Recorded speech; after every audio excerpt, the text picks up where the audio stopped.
As we all know, that we woke up this morning on the dirty side of a dirty hurricane.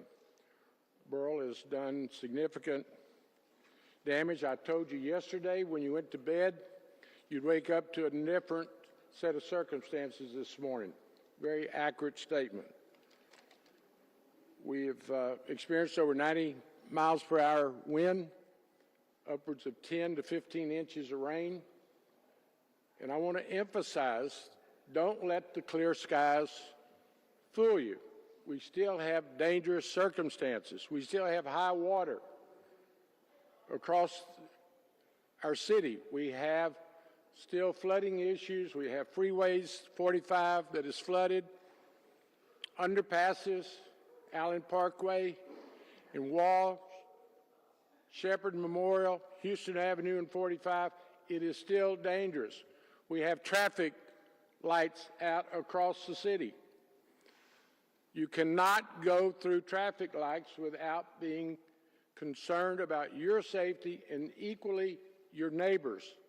I've gone through some intersections this morning and people are not slowing down where traffic lights are not operating. We're going to do the very best we can with Public Works, the assistance of TxDOT, to get these lights back operating, but do not become complacent. That's my message this afternoon. I've got so many first responders, department heads, colleagues from City Council, from the federal government, Senate, Congress. We're all working together. I've been in contact with the county judge this morning, with the acting governor, Patrick, the state emergency center, NIM Kidd. We're doing everything we can. We were in a shelter-in-place mode this morning, rescue mode this morning, continued into the afternoon with rescue. Now we're going to move into assessment, but we need the public's assistance. Let us help you. Let us do a proper assessment across the city.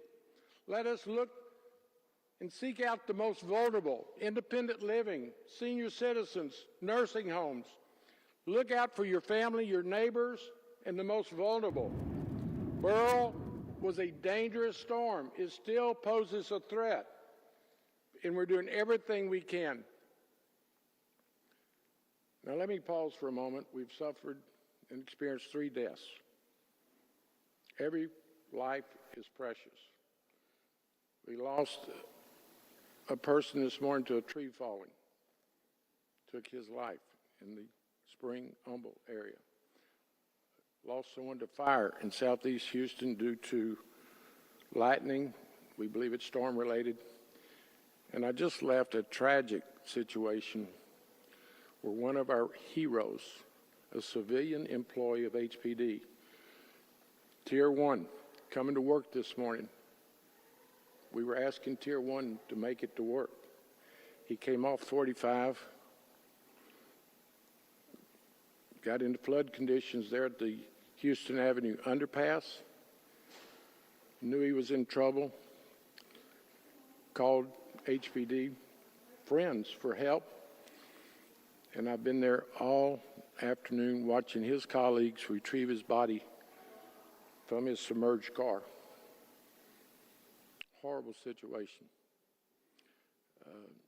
Chief Satterwhite is on his way to notify the family, and I ask everyone to keep these 3 families in our prayers. And let's pause for a moment. Life is fragile. Most Houstonians listened to us last night, stayed at home. The first 2 deaths were purely unfortunate circumstances, and then the third was a public servant going to work. So let's pause for a moment.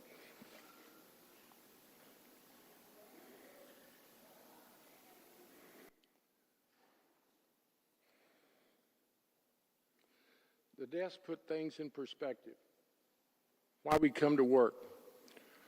Why these public servants that I'm surrounded by train, go to work, their rank and file staff do what they do. We are committed to Houstonians and our regional friends. We understand what families are going through, certainly with the loss of power. Most of us, certainly I do not have power at my house. I know what it's like. CenterPoint is doing everything they can. They've brought in 10,000 additional personnel from around the state and the nation to assist us. We have 910,000 Houstonians without power. Over 2 million, 2.2 million in our region. We're fully aware, CenterPoint is fully aware of how critical and what an essential service that is. We will be monitoring that. They've got staging locations, 11 of them across Houston. We're going to take care of every community. No community is favored over another community. Every Houstonian is important to us. We will get your power on as quickly as possible. We have other essential services like health care. LBJ Hospital is experiencing water shortages and wastewater condition and services. That's being monitored very carefully. Generators, when we do an assessment in future days, have to be more mindful of the condition and service condition of generators. Some are working better than others, some are not working. But we're aware of the facilities that need our immediate attention. Let me pause for a moment and let you know we're focusing on debris pickup. Solid waste will begin regular service on Wednesday. Tomorrow will be heavy garbage pickups. Metro was not able to go back in service today. They'll do limited services tomorrow. Metro Lift is operational as we talk. Every department, every facet of city government is in all hands on deck. Nothing will be unattended to if physically and humanly possible. We'll continue to give you transparent updates. We're here in the emergency center, which is the nerve center. We've been working here the last 3 days to prepare. Thank you, staff, for working around the clock, sleeping in this center all night last night. So I just want to assure the public, all hands on deck, do your part to assist us. Look out for your family, your neighbors, your pets. The most vulnerable, if you're responsible for senior citizens, it's your duty, your responsibility to look out for the most vulnerable. Now, we're going to get through this with the collaboration of every level of government. I've never seen more cooperation. It's been since the first day of my administration. We're working with county commissioners, county government. The state is reaching out to us. Surrounding areas, County Judge Keogh, Montgomery County, Mayor Zimmerman in Sugar Land. People want to help Houston. There's love for our great city and our great people. We have challenges, but most major cities do, and we're addressing our challenges. Let me yield at this time to our emergency center director, who can put us a scope of where the action is and what we need from an emergency center perspective at this time. Tom, why don't you come up here and give us a snapshot of where the center is? Thank you, Mr. Mayor. Thank you, colleagues. As the mayor has mentioned, for the last 3 days, we've been monitoring the situation. We're at level 1 now, which is all hands on deck for us. We've been working with local, state, and federal agencies to ensure that we have the assets and resources that are needed to keep people safe. What we're also doing is coordinating the mass care. We're still doing life safety, but we're going to start coordinating mass care to start helping those individuals with vulnerable populations that are going to need extra help. Along with that, we're sending out our safety messages, but that is all in coordination with our officials, HPD, HFD, Public Works, Solid Waste, Parks. Every agency within the city is working throughout the night and working diligently to ensure that everything is taken care of for you, that your safety is foremost. The other thing that I want to emphasize, that along with our federal agencies and state agencies and local agencies, we're also working with SETRAC to ensure that those vulnerable areas, such as the assisted living homes, nursing homes, we're working with CenterPoint to identify those areas that are going to need electricity to ensure that those people are safe and have the resources needed to maintain their safety. We're also working with our NGOs, our non-governmental offices and organizations to start working together with our interfaith, and everybody's working to ensure that we have every single resource to ensure the safety of everyone. Again, as the mayor has mentioned, this is still a serious situation. We encourage everyone to stay at home. Don't be out in the roads if you don't have to. We're still in a serious situation and condition. However, we're working hard throughout the night, and until this is over, we will continue to work to ensure your safety. Thank you, Mayor. Thank you, Tom. Chief Wells with Houston Fire, would you give us a status report, please? Thank you, Mayor. The Houston Fire Department, we've been able to answer an amazing amount of calls, and that's no shortness to the Houston firefighters themselves. It's often been said that come hell or high water, Houston firefighters are able to serve, and they're doing an amazing job. So I want to thank them for what they do. All units are currently staffed. While we have had some challenges with some of the units and stations as far as fleet and facility, we're working through those challenges. As the mayor said earlier, the real key message for the fire department is safety.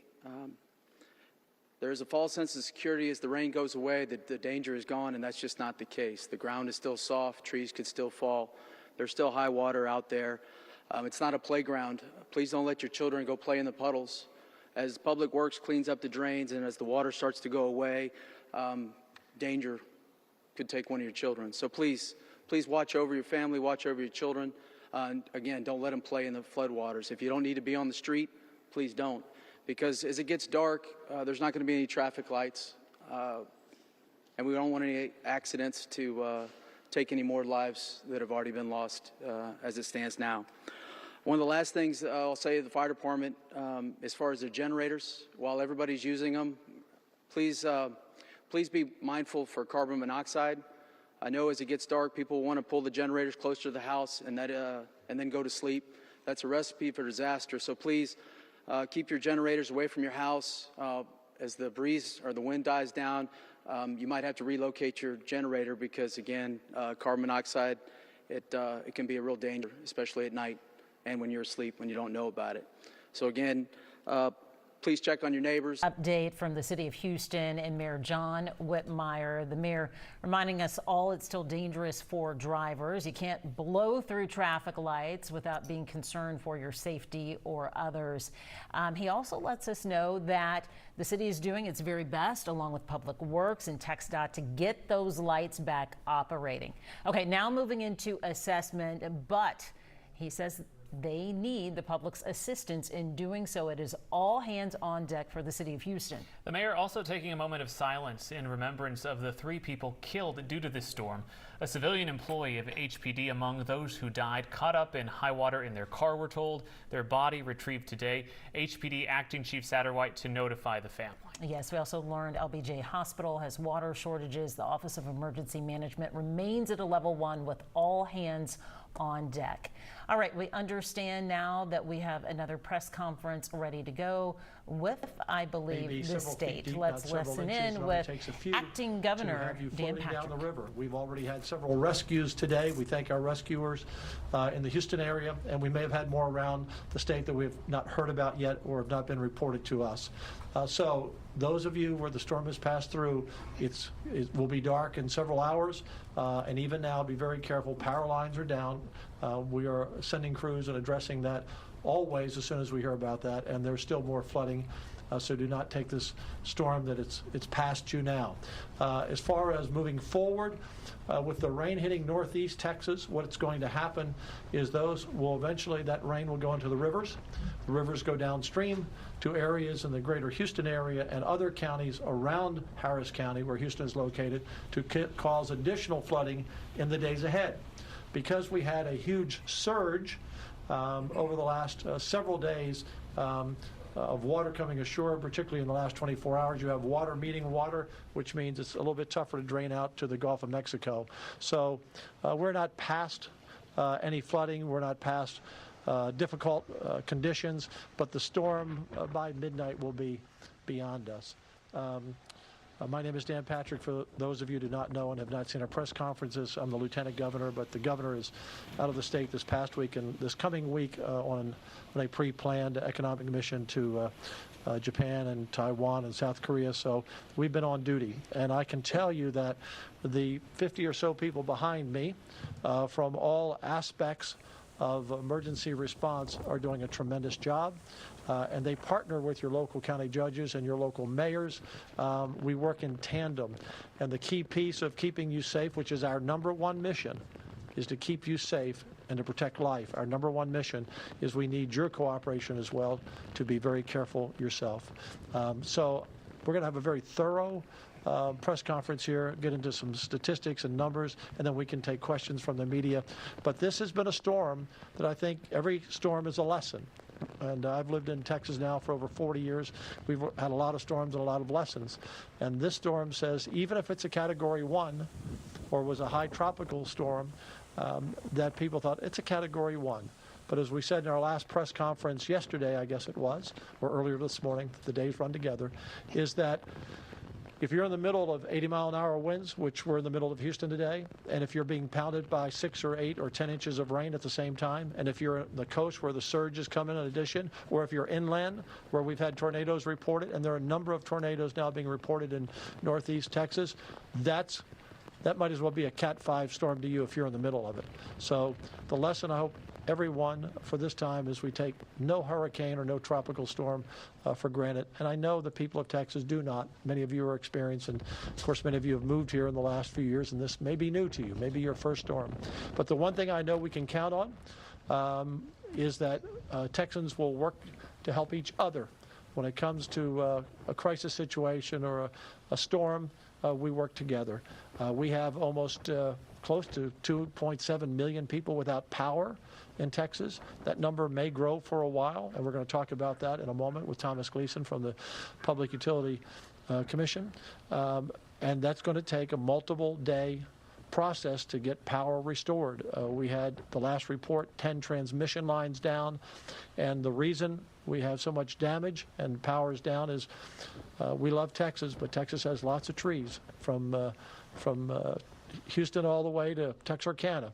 And when the branches fall and the trees fall, it takes down power lines, and we have to wait for those crews to be able to get out there. And now they've been able to get out there as the weather has moved through certain areas to assess the damage and get to work. I just got off the phone with CenterPoint, who provides a lot of the power to, or a lot of the service to the greater Houston area and the county surrounding it. They now have 11,500 people coming into the state to help. That's from other counties in Texas and from other states. We do the same when they've had a storm. They have normally 1,675 linemen. So the 1,675 linemen, they subcontract out to tree trimmers, but 11,500 are coming in to get the power back as quickly as we can. With that, let me turn it over to Thomas Gleason from the PUC. Thomas, to talk more about the power. Thank you, Governor Patrick. As the governor said, my name is Thomas Gleason. I am the chairman of the Public Utility Commission of Texas. So first off, I want to let everyone know the most important thing is if you see a down power line, please do not approach it. It could still be energized, and that could cost you your life. So I want to please ask everyone to not approach any down power lines.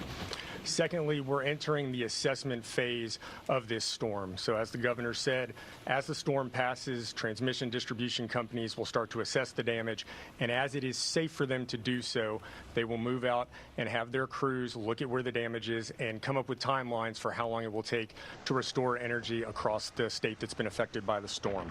This will be a multi-day restoration effort. This was a big storm that has affected a lot of customers, as the governor said, 2.7 million as of right now. It's going to take a few days for this to get restored, so I'd ask Texans for their patience as the crews are out there doing their best to try to restore energy across the state. If you need more information, I would ask that you go to our PUC website at puc.texas.gov. /storm that has an outage map, so you can go there to see the latest outage numbers and where everything is affected. And I want to let everyone know, I spoke to Governor Patrick before we came out here. The PUC will work with the utilities after this storm has passed and do a post-event analysis. I look at every one of these storms as a chance for us to review what we've done and try to get better at our preparation, our response. And we will do that after this storm so the Texans can be assured that we'll do better as this goes on with every new event. Now I'd like to turn it over to Nim Kidd, who is the best emergency manager chief in the country. We have the best team in the country. We work with great county judges and mayors at the local level. It's a tandem effort, as I mentioned earlier. And Nim, I'd like for you to give a more detailed report. Thank you, Governor. As Governor Patrick mentioned, storm came on shore this morning and hopefully will be out of the state by today.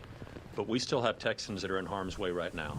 And so up in the northeast part of Texas, we still have a lot of active tornado warnings. Please help us get that message out for people to pay attention to their local weather forecasters. They should be listening to their NOAA weather radios, and they should take shelter if needed.